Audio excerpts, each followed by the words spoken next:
So I'm not going to repeat all that again.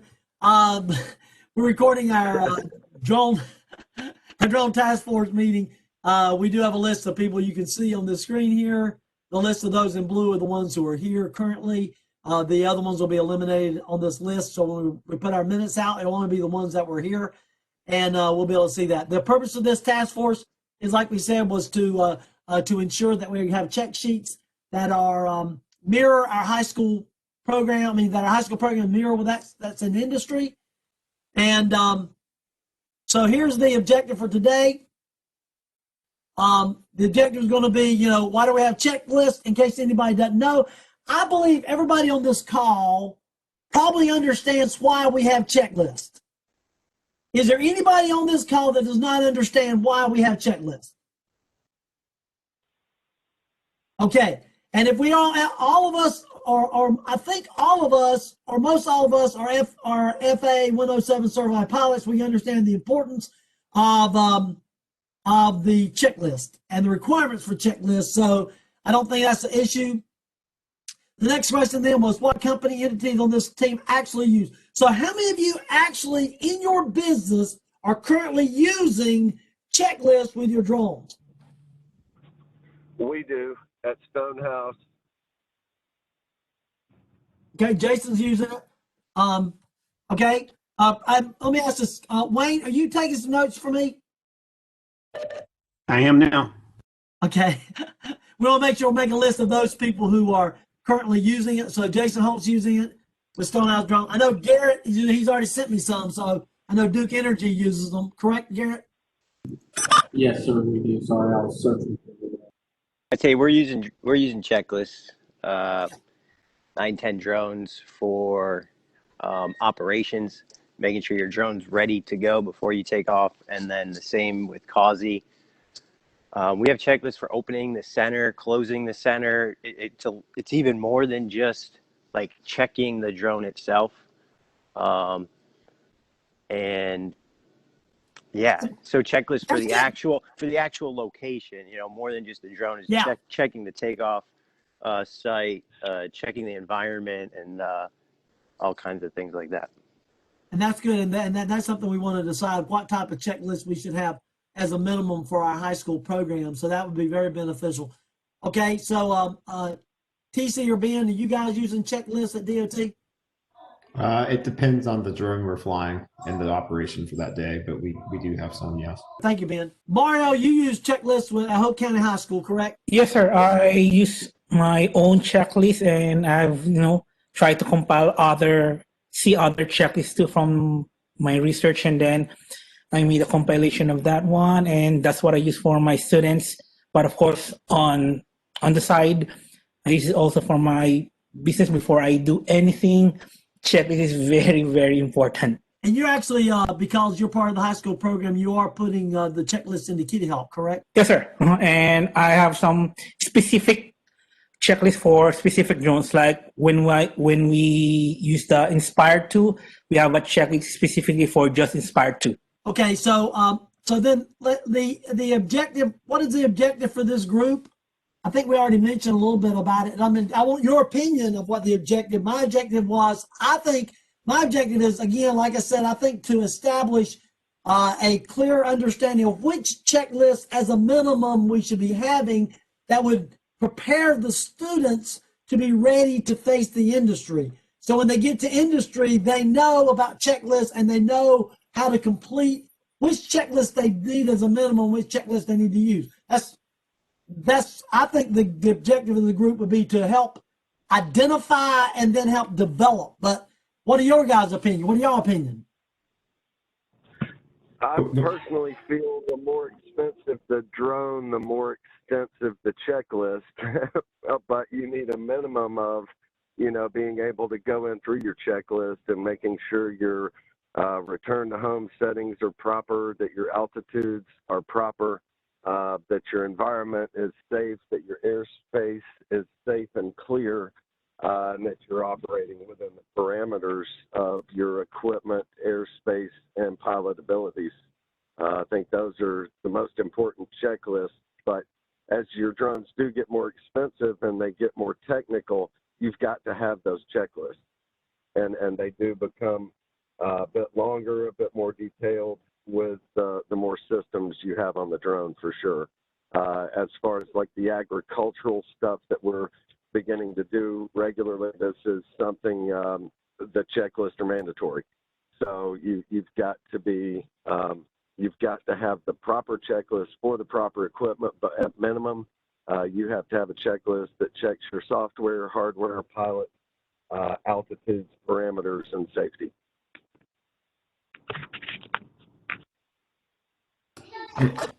So this is Ben. I have a few thoughts right off the bat, and I'm drawing a lot upon my Air Force flying and a little bit of airline flying.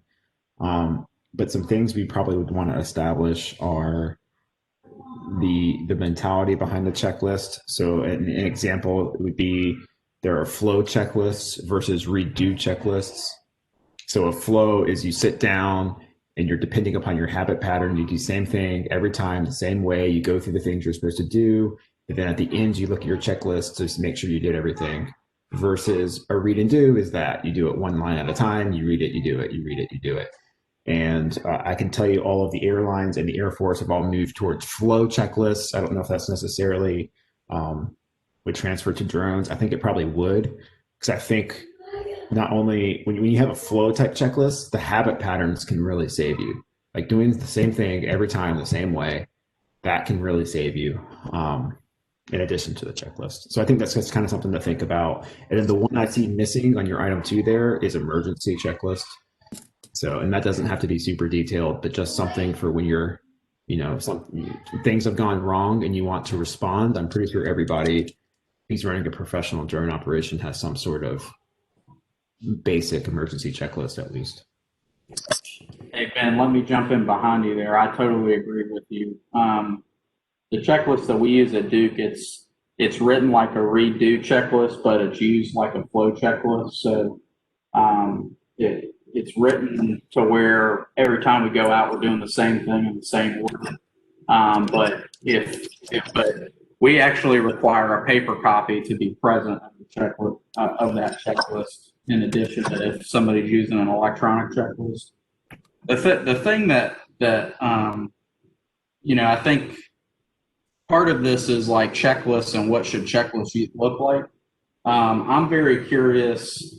And this is kind of more of a question for Dr. Barber and Wayne, maybe, of what's the philosophy of checklist usage going to be within the program? Because I think that's got a lot to play to whether checklists are effective. Like, the checklist usage at Duke is governed by our flight operations manual, and it defines how we use checklists and when checklist usage is required and all of that kind of stuff. And so that's something that I don't know if there's a document that exists like that where you have like an operations manual or some kind of foundational document that, your operations are all based off of or your flying is based off of. But I think you have to kind of paint a picture of how you're going to use checklists somewhere for them to really know what you want to use. I would add to the flow part with the manned aviation background, and then seeing exactly what we're doing here with the drone delivery space. Flows, you will commit to your memory. So your flow, you're going to memorize it, go through that entire thing. Then you're going to go back to that list, run everything, and check, okay, I did that, I did that, I did that, I did that. A checklist is motor 1 arm assembly locked, check. Motor 1 arm assembly props airworthy, check. So as you are touching that item, doing that task, you are confirming it, and you're not actually ever having to go back through that checklist again. Checklists are important, but they can't become so over cumbersome that people don't want to do it or people refuse to do it. trying to do drone deliveries, if you created these perfect checklists for every single thing, it might become so long that it takes too long to get the drone off the ground. So even coming, the information coming from the FAA is, we don't want you to present these overly cumbersome required checklists that when we see it, we don't really think people are going to be able to continually do this and easily adopt it. Well, I personally think that the key to that is breaking up your checklists like we do in the manned aircraft, where you've got your emergency procedures, your takeoff procedures, etc. So you break up your checklists into manageable units, and then as you go through, you begin to learn these things, like you say, one, monkey see, monkey do. After you've done it 1,000 times, when you, for example, in a manned aircraft have an engine failure and you're 300 feet above the ground, all of that is ingrained in your brain, and it does come back quickly, even if you don't have time for the checklist. But those checklists, if you do manage them and break them down and get the proper procedures done and not overburden the pilot, I think you're absolutely right. And that is most definitely something to consider. Let me Think of interject. and think of Let team me- check. one moment. Yeah, Can I just interject? Let me just interject just one thing. If you're looking on the screen, this is what we do have in our operations manual. It says it has been recognized that the use of checklist is a significant method to deter SUAS accidents. A pre-flight and post-flight checklist is contained within the USS documentation and will be utilized prior to each flight. So in our operations manual, to answer your question, Garrett, we do have an operations manual, and the operations manual does say that we will be using pre-flight and post-flight checklists. It doesn't define any more than that at that point in time. We can clearly, beef up our operations manual to include whatever we come out of this committee. So go ahead, Paul. I think that in this school environment, we're probably going to see a lot of teamwork. So developing checklists to where it's two people, maybe one's at the drone, like we're doing here. One person's behind the ground control station clicking through the checklist. The other individual, whether they're the RPIC or VO, they're hands on the drone. So it's 3 GPS modules locked. The individual at the drone will say 3 GPS modules locked or just check, right? So one person calls it out, the other person checks it.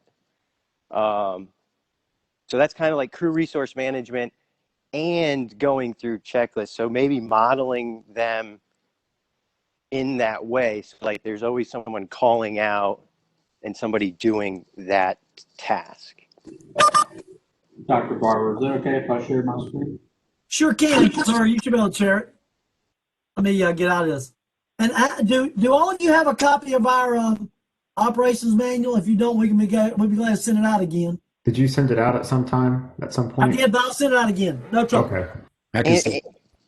And as mentioned, that you got your pre-flight checklist, your in-flight checklist, post-flight checklist, emergency and abnormal procedures. I think it as you get into the industry, yes, each drone has its little differences, especially as you go into more advanced operations. But checking motors, checking props, checking registration number, really the aircraft itself, you can take that same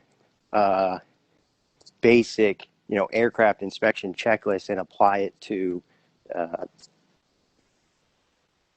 for the students in the classroom, any drone that they'd be operating. Yeah, so I just shared this, and we've already shared this with Dr. Barber, but this is what we use for Mavics.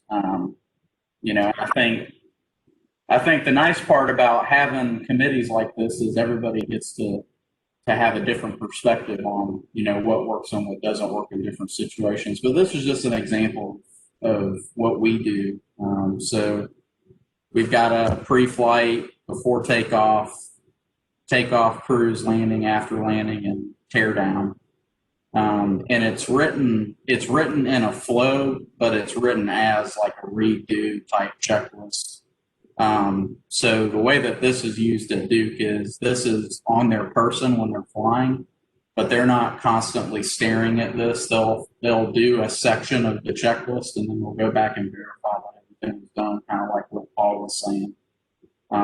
And you know, it's 7 pages long, so it's, you know, we laminate it and, you know, carry it basically on a carabiner on our pants or whatever when we're flying, or we have one on site, you know, with us in the car or whatever. So, you know, again, there's probably going to be a million different takes at what works and what doesn't work for different situations and different people's experiences. But kind of to what you were saying, Paul, we do a lot of crew resource management type stuff where we're doing cross checks and concurrent verification or independent verification of different things, mainly with propellers and batteries. That's probably the biggest piece. And so I'll just put this up here and, you know, I don't know, maybe a conversation starter as to, you know, what everybody would like to see. Yeah, can I have a question? So you're actually, your remote piloting command actually makes announcements throughout the those certain times during the flight? Is that what you've got here? Yes, so we have call outs, standardized call outs. So in our FOM, we have a list of all the call outs that are made, and that's all part of the training program, is learning different call outs and, you know, standardizing that communication piece. So there's not a lot of unnecessary, like, explaining what we're trying to tell the other person. It's all very spelled out. So a lot of the checklist is just call out based or verifying something, you know, and again, I think there's a lot of different ways to approach that, but like before we launch the aircraft, they do a crew resource management brief to make sure that both people know what the plan is, how many GPSs are locked, how much battery the aircraft has, check the area before they launch. And that's, you know, it's very simple. It takes 10 seconds, but it makes sure that both of the crew members are on the same page before they go. So yeah, we do a lot of call outs. So Mario, are you there still? Yes, sir. Mm-hmm. Now, so when you're doing it with students in the with your high school classes, are you doing any audible call outs?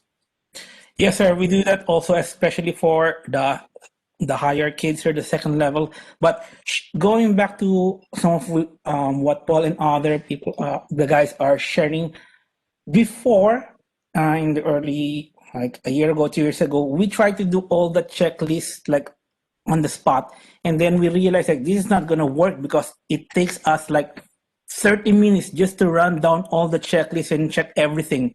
And remember, some classes only have 1 hour or an hour and a half. So I only get 2 or 3 flights per group on my class to fly.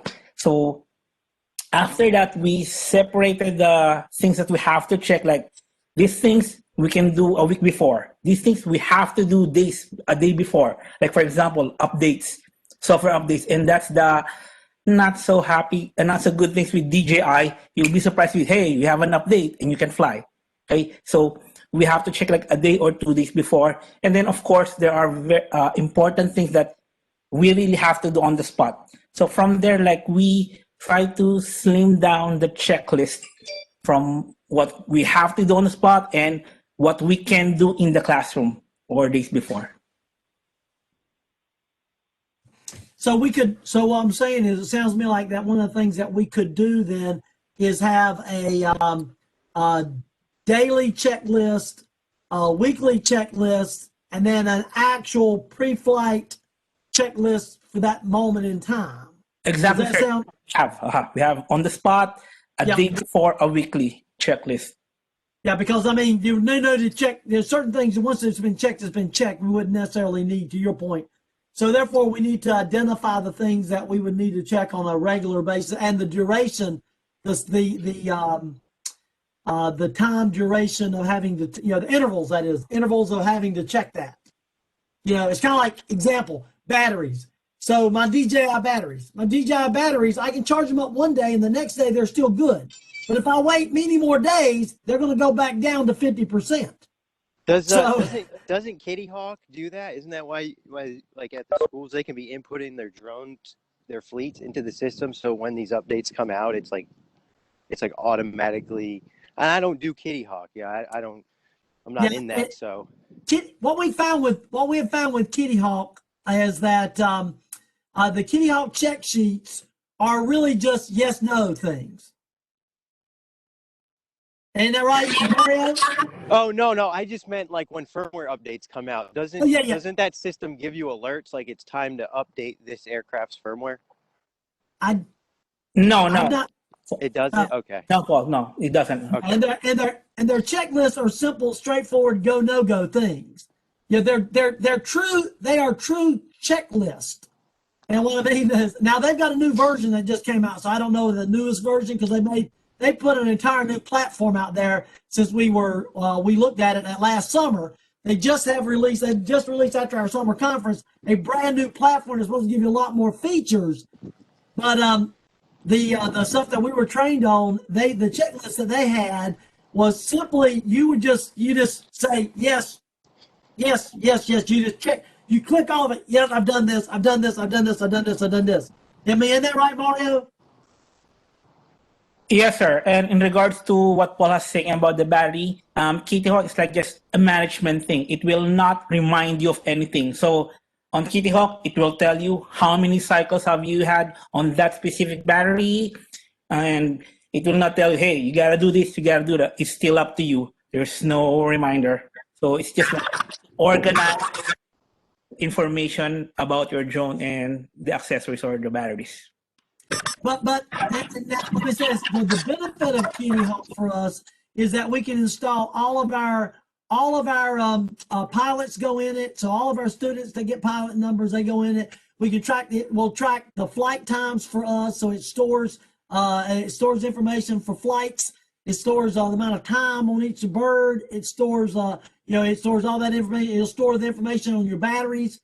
So how much cycle time you have on your batteries. It takes care of a lot of the maintenance things that we would need to know. And it's a fleet management software.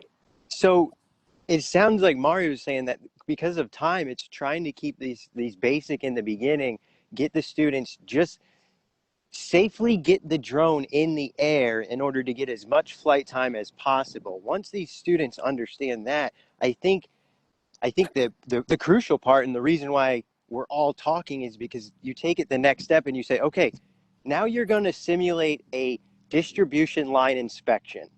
So you're not just checking that the props are on and that the battery's secured.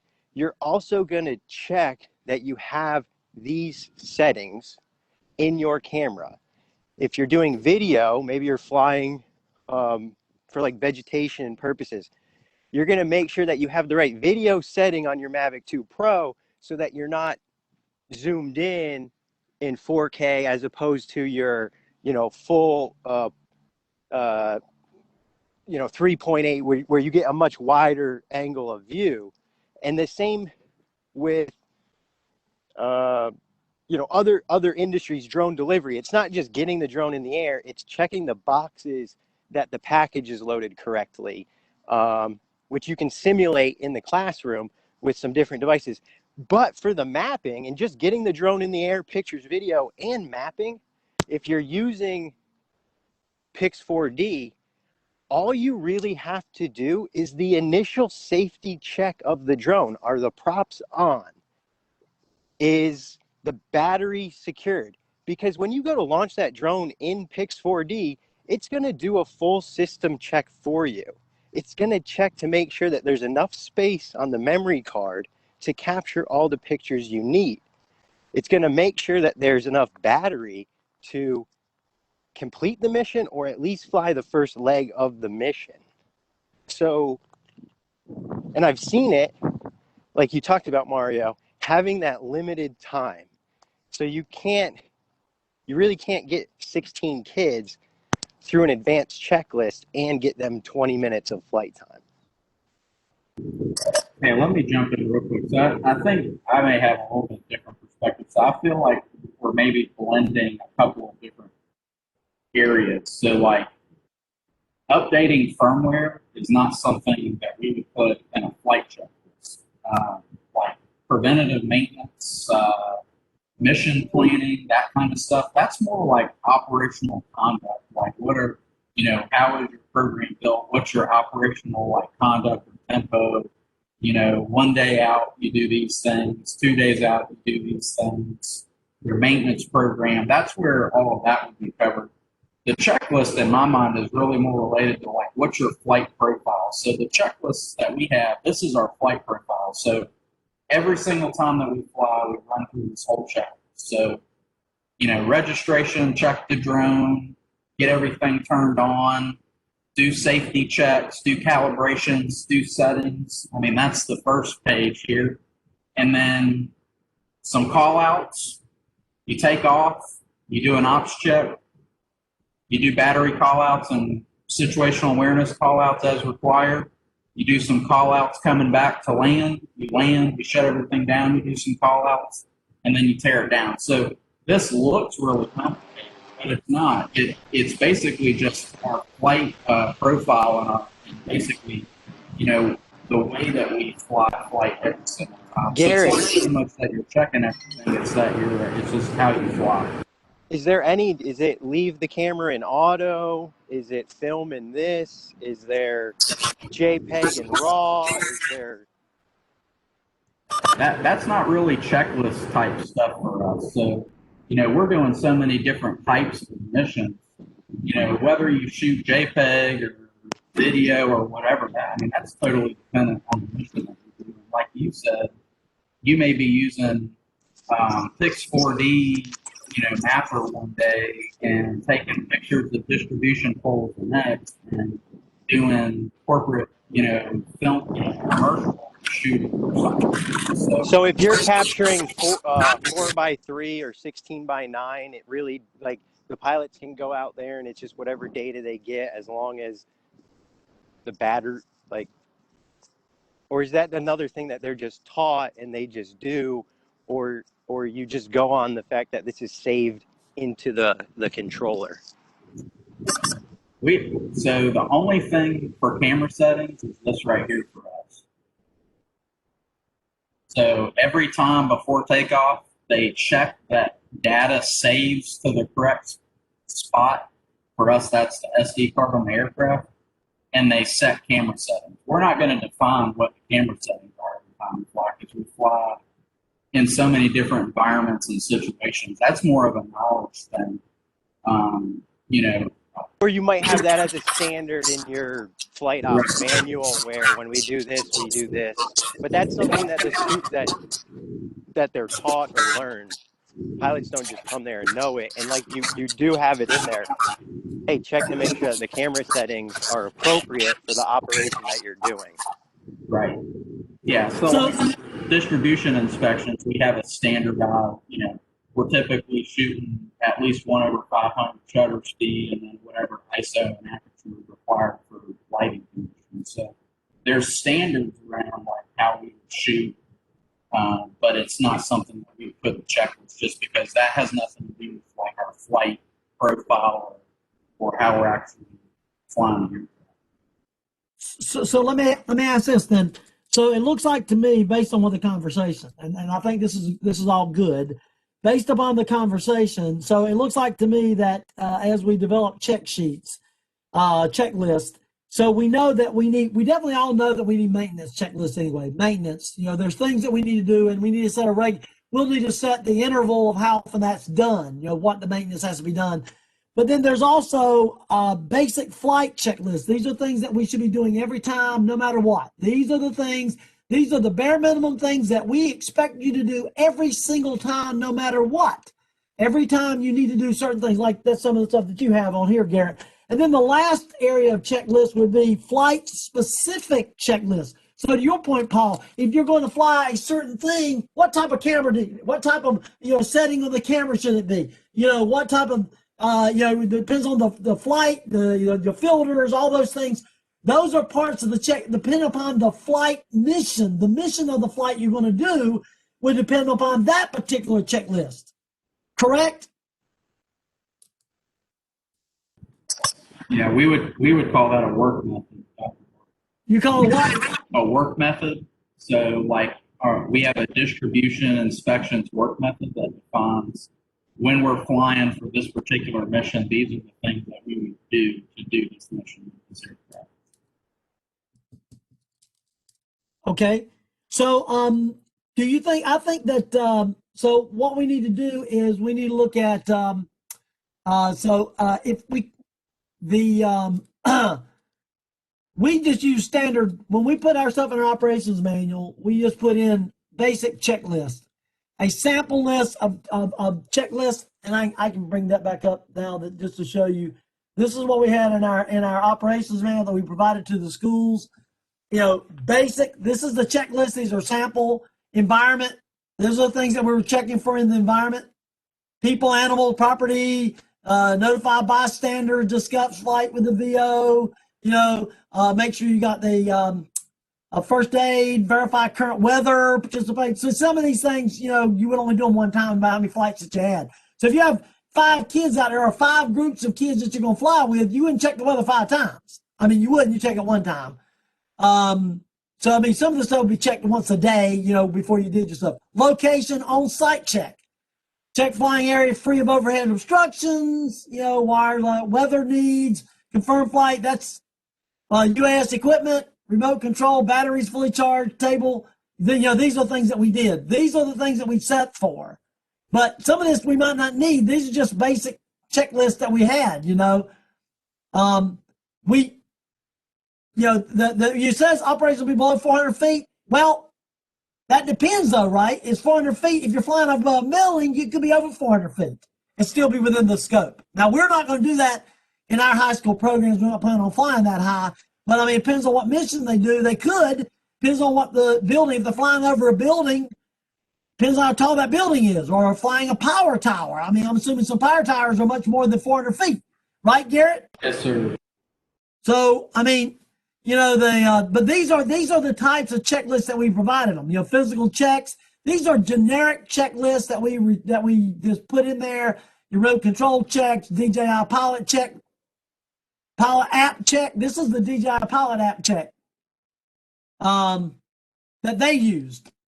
So we didn't know. We just stuck in there some stuff. This is Kitty Hawk.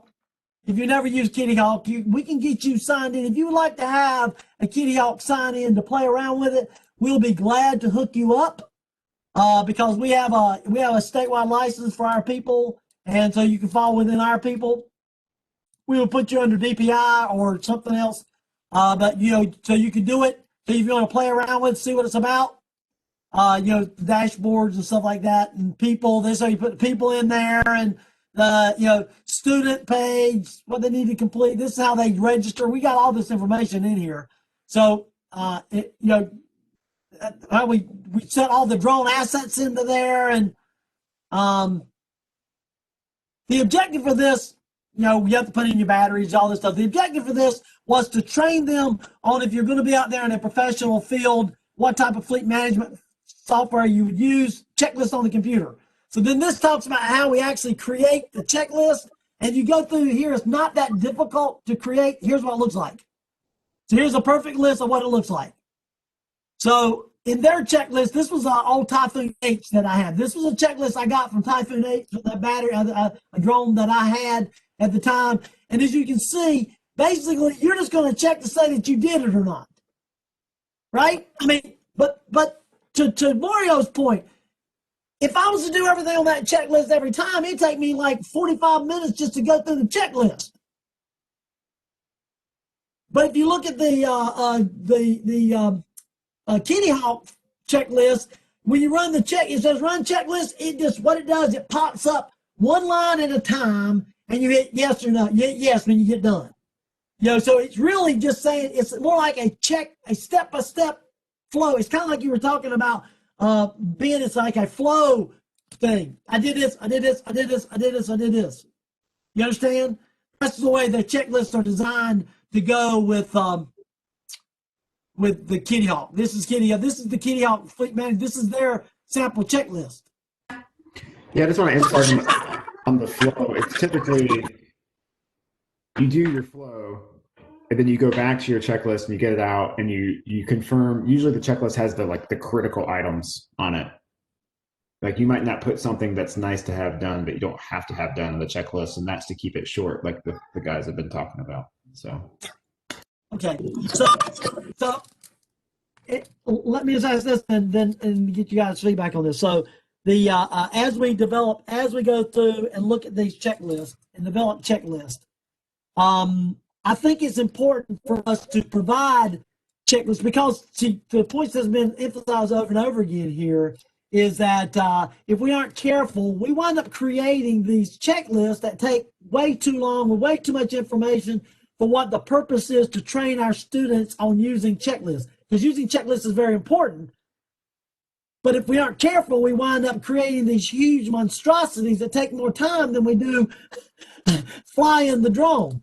So the intent of these classes are to teach our students fundamental habits that are beneficial to them as they go into industry.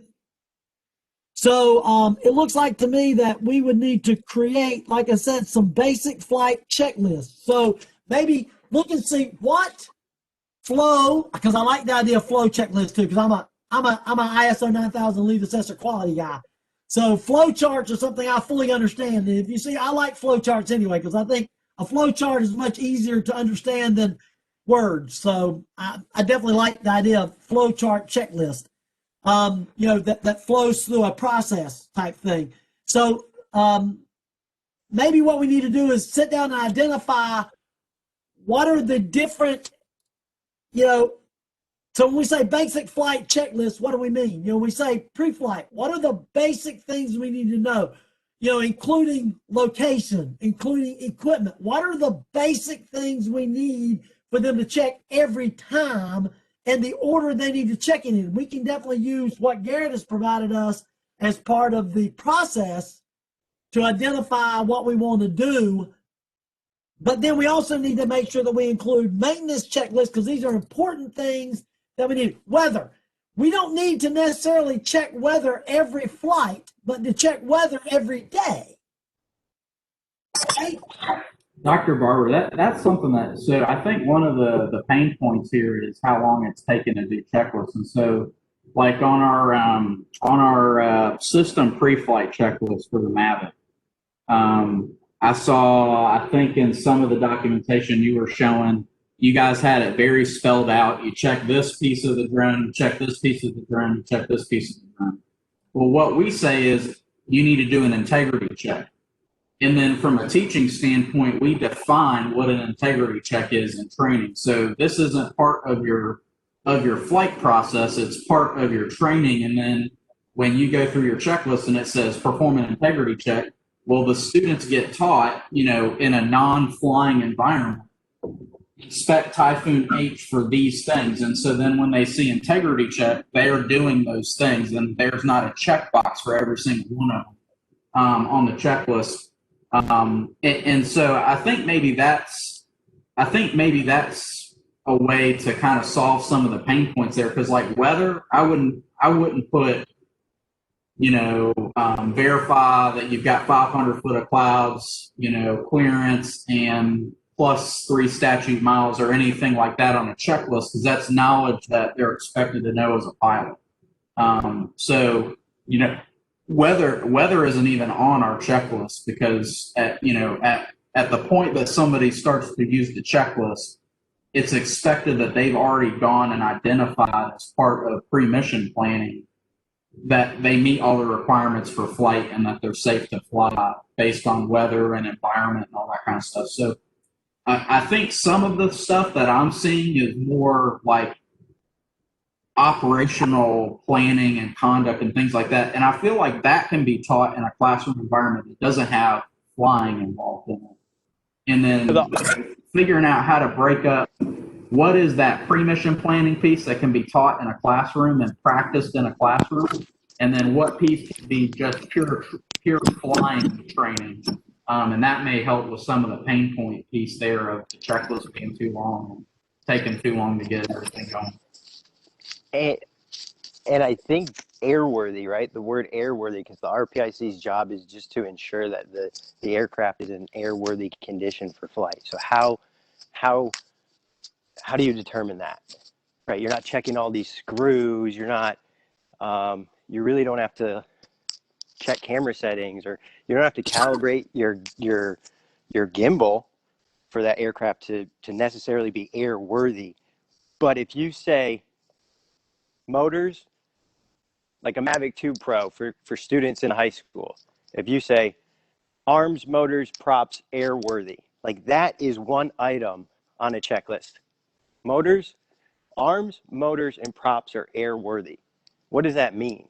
You're going to physically take your hands and you're going to check the arms. There's not going to be any defects in them. There's not going to be any damage. Your motors, how do you know your motors are airworthy? You're going to give them a little spin, right? You're going to hear if there's any sand or dirt or debris. Do they rotate freely? Boom, they're airworthy.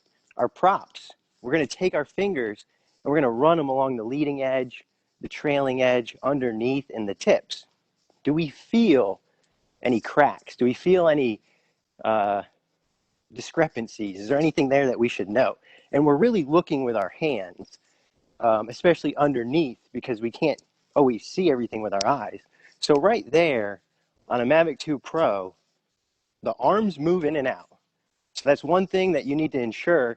Hey, they're locked and they're good. The props are locked in on, and the motors spin freely. Batteries locked. That drone right there is airworthy, right? There's nothing hanging off, nothing crazy looking. Right.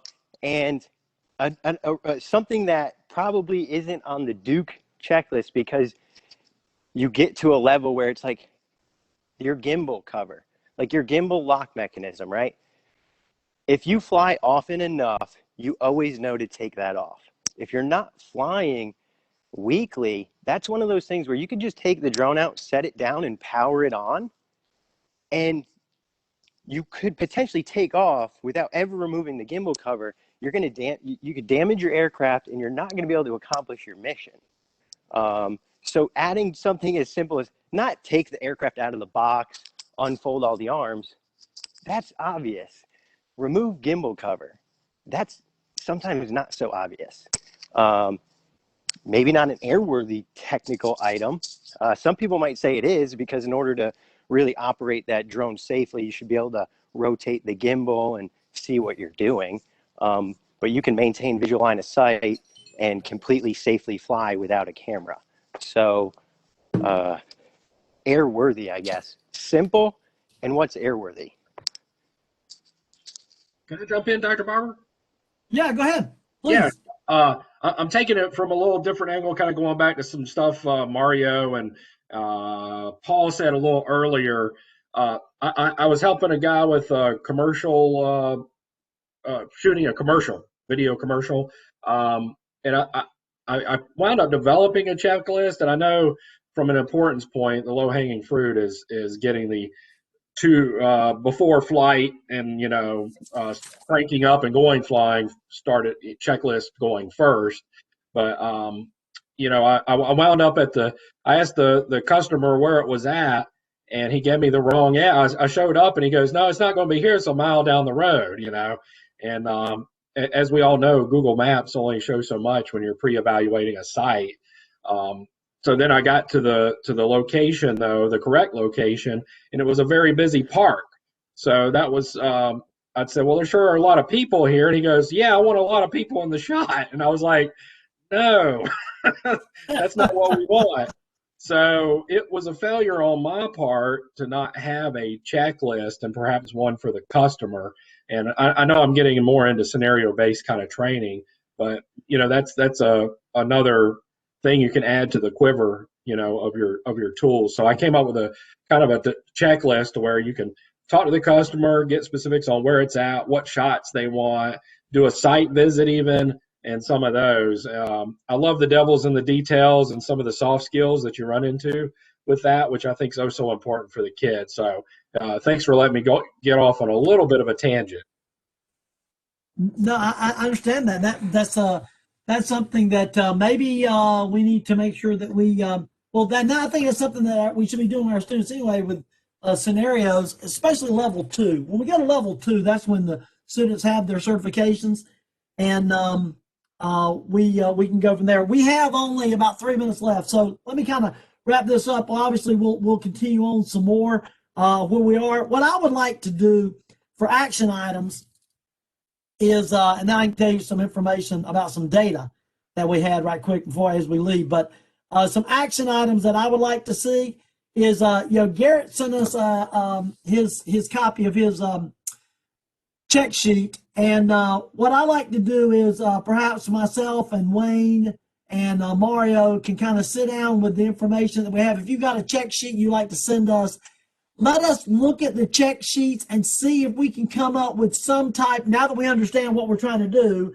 And so we definitely want to do a flow. I understand what you're saying, Garrett, as far as, and same thing with you, Paul, related to if we say the craft is flight worthy. Well, we can test the students on their knowledge of flight worthiness, right? I mean, we can give them tests to see if they understand what we mean when we say flight worthy. So then on the check sheet, it only says, is the aircraft flight worthy? And because they already been tested to know, we know they know what it means. So if they say yes, then we know that they already have that knowledge. Like, is everything in the weather fine or whatever? We don't have to say it, but if we did, check, because we know they already know what they already know. We don't have to say, you check 400 feet above the air, it's clouds, wind blowing, we just need to say, check on the weather, something like that. Does that seem reasonable to you guys if we sit down and come up with something and send it back out, and then once we get that done, we'll try to gather back again to review those checklists and go forward for our next step? Does that sound reasonable? Certainly does. I would say just don't make it so broad, right, that you miss the important, actual one thing that if it wasn't actually touched or checked would lead to that the use of an emergency checklist. And like for us, that's the props and the batteries on the due checklist, right? Those are like the critical, like if the battery comes unplugged or a prop comes off, that drone's not going to continue to fly. So. No, I agree. I don't have any problem with that at all. If you guys want to send us something that we can use as a model, we'll work together to come up with a check sheet that we think, and then have you guys review it again, and we'll get back together on that. Does that seem like a reasonable thing? And I think in the end goal is, Dr. Barber, is that whatever we come up with is going to be able to help that employee. I'm thinking we're training future employees for Duke and 910 drones and folks that's on here at NCDOT, and we want to train them to when they walk into your office and start flying, that learning curve is very, there's not a big learning curve there for them to go. So that's the main goal, correct? That they're picking up good habits today instead of having to be corrected by Garrett and others when they come to work for them. Right. That would be the objective. Yep. Okay. So we'll put together the minutes of this meeting and send it out to you folks that's on the call, and we will send the minutes out to everybody on the task force. I mean, everybody's on the NC High School DAC, so they're aware of what we're doing, because we don't do anything in secret anyway. And they may have some input of their own that they want to contribute, even if they're not able to attend the meeting. The only thing I'd like to leave you with is I was able to get some data today on our fall courses. We had this year we have 35 high schools teaching drone technology. This drone technology one this fall. We had 35 schools. We have 25 more schools in the wing getting ready to start. Or I should say in the propeller. I don't know, but anyway, there were a total of 469 students in those courses. Out of those, we had 84 students who actually sat for the 107 certification. Only 84. That could be because it costs $160 per person to take the test, and you know, some schools don't pay for it, so some students don't have the money to do it. But it was 100, so there was 84 students who actually sat for the 107. Out of those, 29 of them earned their certification. That's approximately 35% of those who took the test actually passed the test. Now, interesting enough, Ben, to let you know, 57 students took the NCDOT operator permit, and all 57 passed. We really need to emphasize to our schools to have our students take that DOT operator permit, even if they don't take the 107, because the NCDOT operator permit clearly covers the safety that we really want them to know, even if they don't become a professional. Would y'all not agree?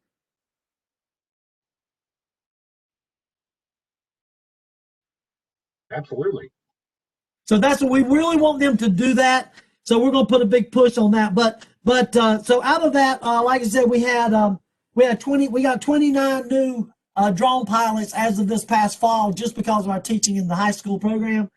The other schools did not offer the certifications. I didn't say how many were offered. And again, most of them were not offered the opportunity to take the test through the school system. Now, could have others taken it on their own? Absolutely, but we would not know who did. So these are the ones that took it through the school paying for it was 84, and 29 of them actually got the certifications. And David, how exciting now with the way it looks is these students that can get certified in high school will leave and they won't actually have to go out ever again and sit and take that test. That's so exciting. I'm excited about it myself. My renewal's due in July, so come March I can take that renewal. When they finally put the thing posted, I won't have to pay any money. I can sit through that online course through FAA and be able to get my night flight too, right? It's so exciting. It's great. I think for the schools, I think it's great for public safety as well. So that, you know, that whole daunting recurrent testing for folks that, you know, it's just not what they do. You can understand drone operations without, in my opinion, having to like sit through those same regulatory questions and whatnot. So I'm excited for it. Well, look, folks, I just want to give you some information on that. I appreciate your time. We're 4 minutes over. I didn't want to run over, but I want to give you that information on what we just gathered that data today. We are breaking down. I did have a request that they give me the demographics because we would like to know how many of these drone pilots were females and minorities. That's always important for us. I know we're meeting with DOT, as NCDOT Aviation has requested that we meet with them.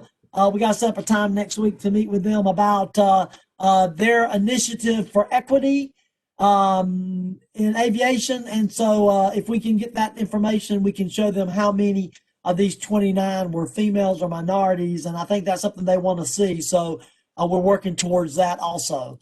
Certification to me is a great equalizer because certification doesn't care what color you are, what race you are, what nationality, how old you are, it doesn't care.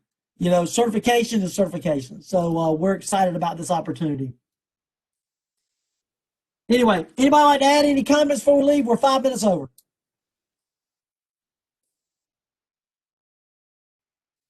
All right, I'd like to say thank you much for being involved in our task force. We will. I do think this has been very valuable to me and to my team as we go through and continue to work to try to develop these programs. Thank you very much for being here. Appreciate you taking some of your Friday afternoon time to do it. We will be, remember we do have our next meeting for the DAC, the NC High School DAC is going to be on February the 9th, I believe. And so we want to make sure that we'll be sending out some information. Garrett, I will get with you after we write up the agenda. We'll get with you so you can review it before we send it out. Understood. So then we'll hope to send that out by the end of next week. So you guys have our target. I think our charter said we try to send this stuff out 2 weeks in advance if possible, so you guys can have the ability to do that. So all right, look, I appreciate your time and everything, and you folks have an enjoyable weekend. And Anything we can do for you, anything, let us know. Thank you, Dr. Barber. Thank y'all. Appreciate it.